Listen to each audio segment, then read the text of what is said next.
যে ব্যক্তি যত বেশি ইস্তিগফার পড়ে আল্লাহ তাআলা ওই ব্যক্তিকে তত বেশি তার নিজের কাছাকাছি করে নেয়। সুবহানাল্লাহ পড়েন।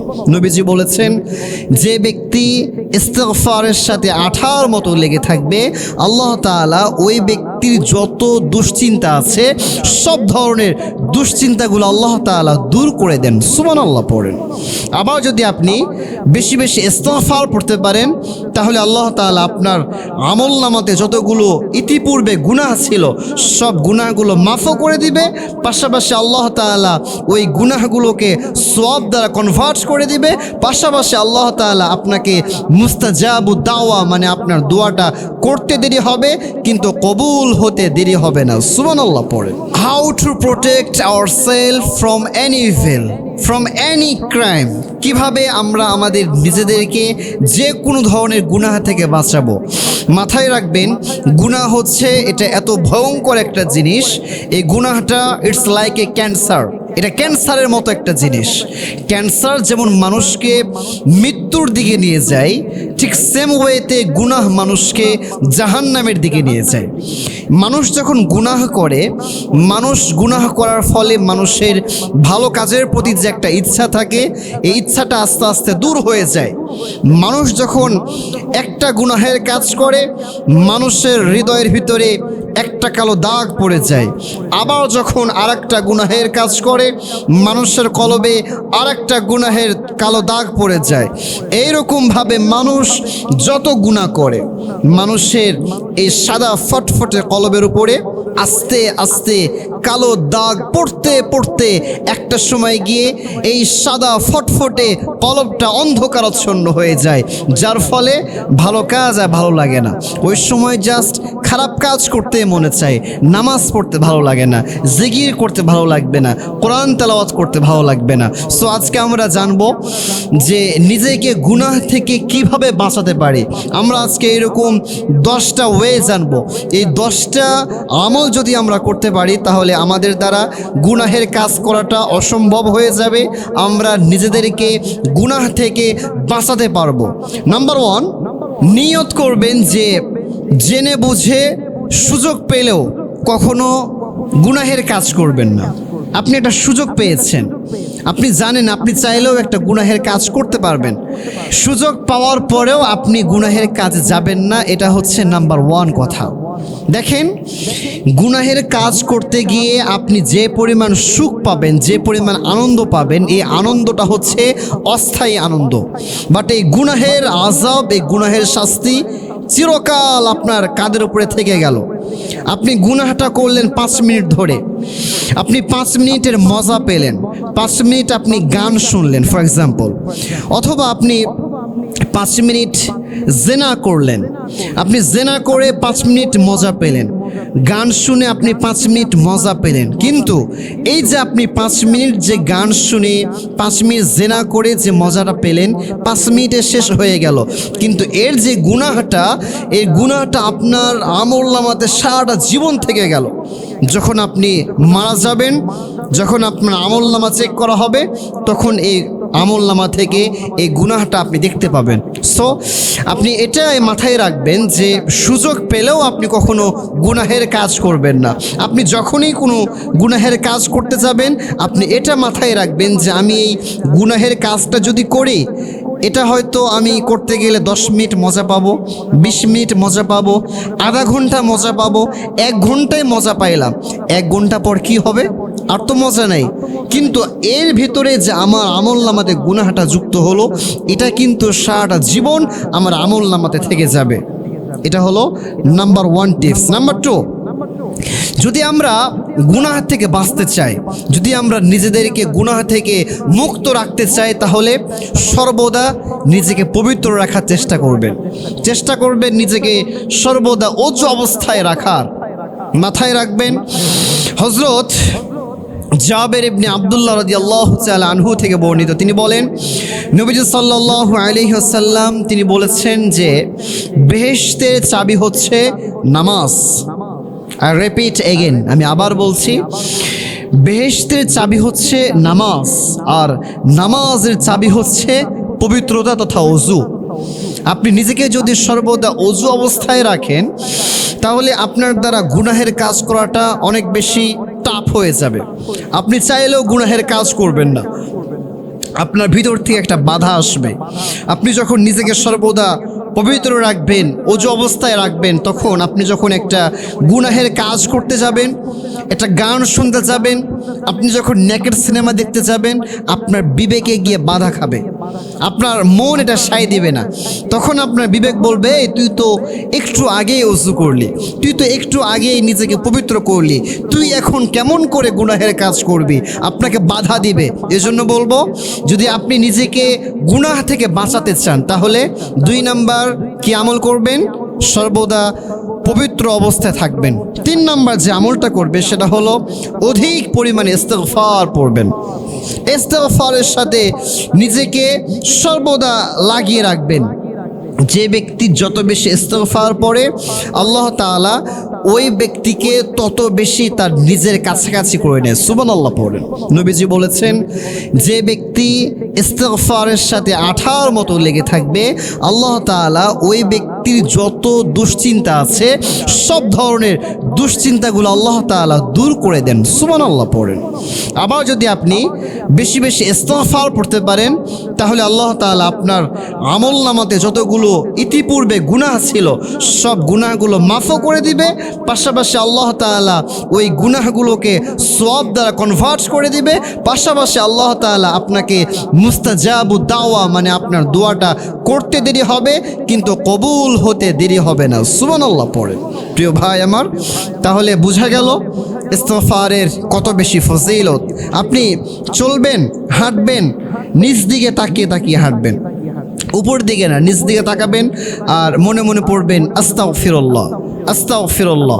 যত বেশি আপনি ইস্তেগফার পড়বেন, তত বেশি আপনার হৃদয়টাকে স্বচ্ছ পরিষ্কার বানিয়ে দিবেন একজন। তিনি কে? তাহলে বুঝলাম যে যদি আমরা গুনাহ থেকে বাঁচতে চাই, 3 নাম্বার আমল করব ইস্তেগফারের আমল। আমি খুব শর্টলি বলার ট্রাই করছি আপনাদের সুবিধার্থে, যেন আপনাদের মনে থাকে। 4 নাম্বার যে আমলটা করবেন সেটা হলো নিজেকে সর্বদা চেষ্টা করবেন গুনাহের পরিবেশ থেকে নিজেকে দূরে রাখার। একটা জিনিস আপনারা খেয়াল করে দেখবেন, নিজেকে যখন যে পরিবেশে রাখেন, সেই পরিবেশটা কিন্তু নিজের ভিতর ডেভেলপড হয়। এটা কি কখনো আপনারা খেয়াল করে দেখেছেন? আপনি মসজিদে যাবেন, দেখবেন আপনার মন না চাইলেও মনে হবে যে 2 রাকাত নামাজ পড়ি। আপনি দোকানে গিয়ে বসবেন, আপনার মন না চাইলেও মনে হবে যে আমি 1 কাপ চা খাই। আপনি একটা গানের কনসার্টে যাবেন, দেখবেন মন না চাইলেও মন চাইবে যে একটু নাচানাচি করি। এটা একটা প্রভাব। আপনি যে জায়গাতে যাবেন সেই জায়গায় একটা প্রভাব আছে, একটা আসর আছে। এজন্য যেই জায়গাতে গেলে গুনাহ হওয়ার আশঙ্কা আছে, যেই জায়গাতে গেলে পাপ কাজ হওয়ার আশঙ্কা আছে, সেই জায়গা থেকে নিজেকে দূরে রাখবেন। দেখবেন নিজেকে গুনাহ থেকে বাঁচিয়ে রাখাটা অনেক বেশি ইজি হয়ে যাবে। আল্লাহ তাআলা তৌফিক দান করুন। সকলে পড়ছি আমিন। 5 নম্বরে যে কাজটা করবে সেটা হচ্ছে, যে কোনো কাজ শুরু করার পূর্বে বিসমিল্লাহ বলে শুরু করবেন। কি বলে শুরু করবেন? বিসমিল্লাহ বলে শুরু করবেন। মাথায় রাখবেন, যেই কাজ বিসমিল্লাহ বলে শুরু করা হয় না, সেই কাজের মধ্যে কোনো বরকত থাকে না। আর যেই কাজ বিসমিল্লাহ বলে শুরু করা হয়, সেই কাজের মধ্যে বরকত দান করেন একজন। তিনি কে? বিসমিল্লাহ বলবেন মানে আপনি এটা বিশ্বাস করবেন যে আপনার সাথে আছেন একজন। তিনি কে? আর যার সাথে আল্লাহ তাআলা আছেন, তার কি আর কোনো ভয় আছে? প্রিয় ভাইরা, আপনি এটা সবসময় বিলিভ করবেন যে পৃথিবীর কেউ না থাকুক আমার সাথে, আমার রব আমার সাথে আছে। এজন্য সর্বদা প্রত্যেকটা কাজ শুরু করার পূর্বে কি করবেন? বিসমিল্লাহ বলে শুরু করবেন। 6 নাম্বার যে আমলটা করবে সেটা হচ্ছে, ঘর থেকে বের হওয়ার সময় আপনি অবশ্যই দোয়া পড়ে বের হবেন। কি দোয়া? ছোট্ট একটা দোয়া আছে, দোয়াটা আমি শিখিয়ে দিচ্ছি। যারা আপনারা পারেন সময় দোয়াটা মুখস্থ করে নেবেন। দোয়াটা হলো এরকম: বিসমিল্লাহি তাওয়াক্কালতু আলাল্লাহি ওয়ালা হাওলা ওয়ালা কুওয়াতা ইল্লা বিল্লাহ। নবীজি বলেছেন, যদি কেউ ঘর থেকে বের হওয়ার পর এই দোয়াটা পড়ে, এই দোয়াটা পড়ে যদি কেউ তার নিজের ঘর থেকে বের হয়, আল্লাহ তাআলা নিজেই ওই ব্যক্তির জন্য যথেষ্ট হয়ে যায়। সুবহানাল্লাহ পড়ে। যে ব্যক্তির জন্য আল্লাহ তাআলা যথেষ্ট হয়ে যাবে, ওই ব্যক্তির কি আর কোনো চিন্তা আছে? এবং পাশাপাশি এই দোয়াটা পড়ে যদি কেউ বের হয়, আল্লাহ তাআলা তাকে সব ধরনের খারাপ কাজ থেকে, অন্যায় কাজ থেকে, অশ্লীল কাজ থেকে দূরে রাখবেন এবং সব ধরনের অ্যাক্সিডেন্ট থেকে এবং সব ধরনের বিভিন্ন যে দুর্ঘটনা হয় এই ধরনের দুর্ঘটনা থেকেও আল্লাহ তাআলা ওই বান্দাটাকে বাঁচিয়ে দিবেন। সুবহানাল্লাহ পড়েন। তাহলে 6 নম্বর যে আমরা আমলটা করতে পারি সেটা হলো ঘর থেকে বের হওয়ার সময় আমরা অবশ্যই দোয়া পড়ে বের হব। 7 নম্বর যে আমলটা আমরা করব সেটা হলো সদা সর্বদা আমরা মনে মনে জিকির করব, মনে মনে সর্বদা আস্তাগফিরুল্লাহ পড়বেন, সুবহানাল্লাহ পড়বেন, আলহামদুলিল্লাহ পড়বেন, লা ইলাহা ইল্লাল্লাহ পড়বেন আল্লাহু আকবার। কারণ আপনি যখনই একবার পড়বেন সুবহানাল্লাহ, একবার সুবহানাল্লাহ বলার সাথে সাথেই দুনিয়ার জমিন থেকে নিয়ে আসমান পর্যন্ত যে পরিমাণ ফাঁকা জায়গা আছে সেই পরিমাণ সওয়াব দ্বারা আল্লাহ তাআলা আপনার আমল নামাটাকে ভরপুর করে দেন। সুবহানাল্লাহ পড়েন। এইরকমভাবে যদি আপনি একবার আলহামদুলিল্লাহ পড়েন, জমিন থেকে নিয়ে আসমান পর্যন্ত যে পরিমাণ ফাঁকা জায়গা আছে সেই পরিমাণ সওয়াব আল্লাহ তাআলা আপনার আমল নামাতে ভরপুর করে দিবেন। সুবহানাল্লাহ পড়েন। প্রিয় ভাই আমার, এই দুনিয়ার জমিন থেকে নিয়ে আসমান পর্যন্ত এর মাঝ বরাবর জায়গাটাকে যে